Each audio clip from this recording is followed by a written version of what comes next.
So you have to understand that the ownership of land and natural resources is incredibly highly concentrated in ownership by the folks at the top. It's more concentrated in ownership than capital. And capital is the tools, the factories of production. Land is not capital.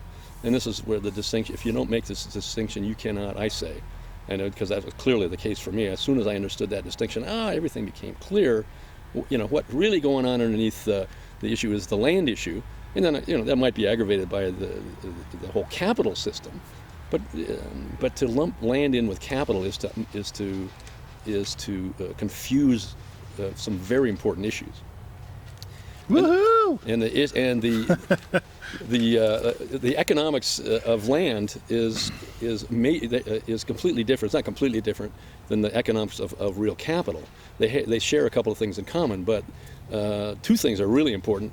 The value of land and the value of capital come into existence in completely different ways, and land and capital react differently to taxation, completely oppositely from each other. So for people who claim to be advocates for the poor, for the environment, for the health of our communities, who don't understand this, okay, I understand that if you never heard about it, fine. Of course, you're never getting taught this in your schools, but if you've heard of it and could refuse to make these distinctions between land and capital, man-made stuff, and refuse to acknowledge that the economics of it are really different, you're missing.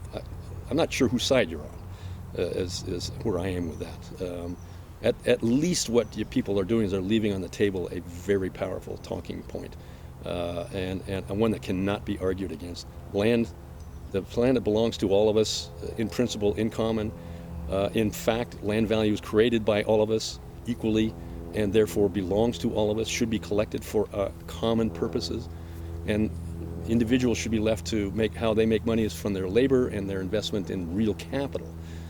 Right now we mix all of that up, and we wonder why we have this incredible disparity between the rich and the poor, and why we're tearing up the landscape, because we're destroying the environment because there's money to be made in it. So simple, too simple. Just take the profit out of owning Mother Earth, and share the value of Mother Earth with everybody.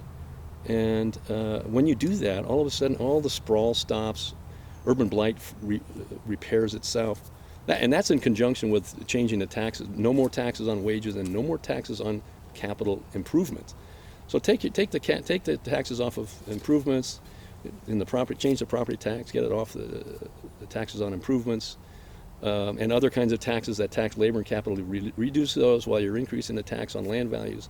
And what you do is you encourage labor and capital to be active, and you discourage land speculation. And the combination of those two things is understood by the folks who understand this, who have been thinking, I have, for going on 30 plus years. It's like, wow, this would be an incredible benefit to everybody, and incredible insight into all the problems. And I really don't get it, how people haven't picked this up. And I've talked to a bunch of folks, and I've suggested, gee, when did you talk about this? And most of the time, people just turn away from me, and I'm not quite sure why that is. I guess it's because the collective unconscious is not ready for this. It's not an idea whose time has come. So it's okay. The past is past, but now it's time. Now it's time to look into this, to question this heretofore completely unexamined principle upon which all of our societies are based. Whee! Wow. Okay, did you get any of that? Can you say that again?